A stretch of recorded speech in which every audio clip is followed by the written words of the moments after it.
Hi friends, எல்லோருக்கும் வணக்கம். எல்லோரும் எப்படி இருக்கீங்க? நல்லா இருக்கீங்களா? இன்றைக்கி இந்த கதையோட அடுத்த பகுதி தான் பார்க்க போகிறோம். அதுக்கு முன்னாடி நீங்கள் செய்ய வேண்டிய விஷயம் என்ன அப்படின்னு கேட்டிங்கன்னா, மறக்காம நம்ம சேனலை சப்ஸ்கிரைப் பண்ணிக்கோங்க. கீழே இருக்க பெல் பட்டனையும் கிளிக் பண்ணுங்கள். அப்போ தான் நான் போடுற வீடியோஸ் எல்லாமே உடனுக்குடனே நோட்டிஃபிகேஷன்ஸ் வரும். ஸோ மறக்காமல் சேனலை சப்ஸ்கிரைப் பண்ணிவிட்டு வீடியோ பாருங்கள் ஃப்ரெண்ட்ஸ். வாங்க நம்ம கதைக்குள்ளே போகலாம். அதுக்கப்புறம் நான் யோசித்த விஷயம் என்ன அப்படின்னு கேட்டிங்கன்னா, சில சமயங்களில் நம்ம அம்மாவுக்கும் அப்பாவுக்கும் எந்த வகையிலையாவது ஏதாச்சும் ஒரு தொந்தரவு கொடுக்குறோம் அப்படின்னா, அது அவங்களுக்கு மனசளவில் அவங்க சொல்லலைனாலும் அவங்க ஒரு சில வேலையில் நடந்துக்கிறது நம்மளுக்கு தெரியும். அதே மாதிரி தான் என்னோடய ஹஸ்பண்டுக்கிட்ட நான் கோவப்பட்டுட்டு இங்கே வந்ததுக்கப்புறம் எனக்கு தோணுன விஷயம் என்னென்னா, நம்ம அங்கேயே இருந்திருக்கலாமோ, இவங்களுக்கு தொந்தரவாக வந்துட்டோமோ அப்படிங்கிற மாதிரி தான். கொஞ்ச நாள் போக போக முதல்ல என் ஹஸ்பண்ட்ட சண்டை போட்டு வந்தப்போ ஒரு 6 மாதம் கிட்ட நல்லா தான் போயிட்டு இருந்துச்சு. என் குழந்தைய ஸ்கூலுக்கு அனுப்புறது எல்லாமே அப்பாவும் அதுக்கப்புறம் என்னோடய தம்பியும் தான் பார்த்துட்டு இருந்தாங்க. ஆனால் ஒரு 6 மாதத்துக்கு அப்புறம் அம்மாவே சொல்லி காமிக்க ஆரம்பிச்சிட்டாங்க. இது மாதிரி உன்னை கல்யாணம் பண்ணி கொடுத்தோம், நீ இந்த மாதிரி இங்கே உட்காந்துருப்பேன்னு நான் நினைக்கவே இல்லை. எல்லாம் உங்கள் அப்பாவை சொல்லணும், இந்த மாதிரி மாப்பிள்ளை யார் இவர் பார்க்க சொன்னது அப்படின்னு சொல்லிட்டு சொன்னாங்க.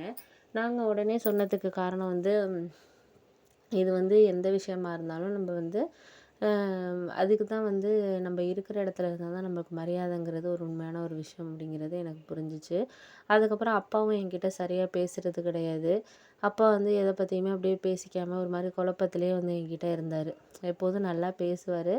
ஆனால் அதுக்கப்புறம் கொஞ்சம் நாள் ஆக ஆக எதுவுமே பேசாமல் எதுவுமே இது பண்ணாமல் ஒரு மாதிரி சந்தேகமாகவே அப்படியே நம்ம அவாய்ட் பண்ணுற மாதிரி நான் உட்காந்தா அவர் உட்கார்றதில்ல அப்படி இருந்தார்.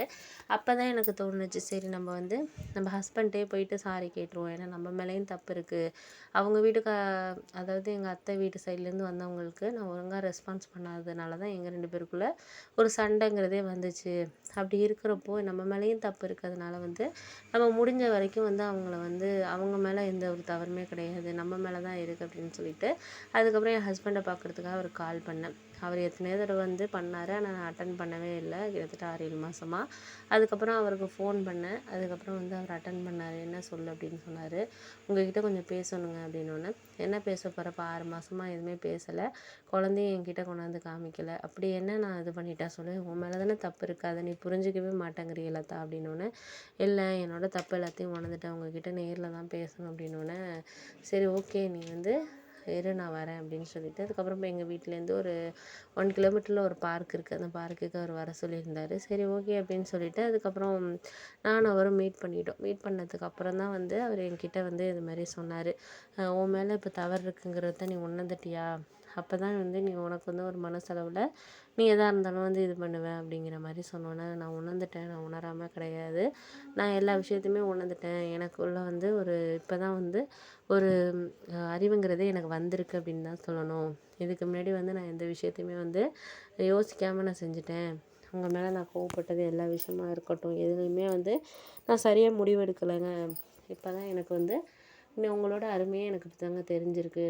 இந்த 6 மாதத்துல தான் எனக்கு உங்களோட அருமை, இத்தனை வருஷம் 4 வருஷம் வாழ்க்கையில் நீங்கள் என்ன அந்த அளவுக்கு இது பண்ணியிருக்கீங்க அப்படின்னு எனக்கு இப்போ தான் தெரிஞ்சிருக்கு அப்படின்னோடனே, சரி சரி ஓகே பார்த்துக்கலாம்.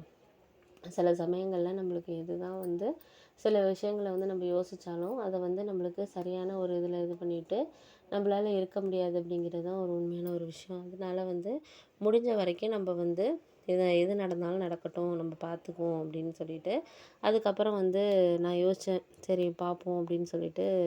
சில சமயங்களில் நம்ம ஒரு தவறு செய்வோம், அதுக்கப்புறம் அதை நம்ம திருந்துறதுக்கு ஒரு வாய்ப்பு இருக்கும், அதை நம்ம அந்த வாய்ப்பை பயன்படுத்திக்கிட்டோன்னா ரொம்ப நல்லதாக இருக்கும் அப்படிங்கிற மாதிரி தான். அதுக்கப்புறம் என்னோடய விஷயத்த நான் உணர்ந்துட்டேன். சரி நம்ம இதுக்கப்புறம் இதிலேருந்து நம்ம கொஞ்சம் மாறிக்கணும், நம்ம இதுலேருந்து மாறினா மட்டும்தான் நம்மளால் வாழ்க்கையில் நம்மளால் எந்த ஒரு முடிவுமே எடுக்க முடியும் அப்படிங்கிற மாதிரி இருந்துச்சு.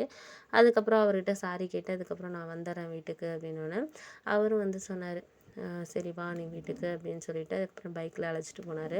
அழைச்சிட்டு போய் எங்கள் வீட்டில் குழந்தைய தூக்கிட்டு நான் போயிட்டு வரேம்மா, இனிமேல் நீங்கள் வரமாட்டேன் அப்படின்னு சொல்லிட்டு ட்ரெஸ் எல்லாம் எடுத்து வச்சுட்டு அதுக்கப்புறம் அம்மா பேசுகிறதுக்காக ட்ரை பண்ணாங்க. இல்லைம்மா நான் எதுவும் பேசுகிறத கேட்குறதுக்கு தயாராக இல்லை, ஏன் அப்படின்னா நான் அந்த 6 மாதத்தில் உங்களை பற்றியும் சரி நம்ம அப்பா எல்லாரை பற்றியுமே நான் புரிஞ்சுக்கிட்டேன், எங்கே இருந்தால் எனக்கு நல்லது அப்படிங்கிறத நான் அதையும் புரிஞ்சுக்கிட்டேன் அப்படின்னு சொன்னோன்னே, கொஞ்சம் அப்பா வந்தோடனே பேசிட்டு போகலாமா அப்படின்னோடனே அதுக்கப்புறம் நான் கிளம்பி வந்துட்டேன்.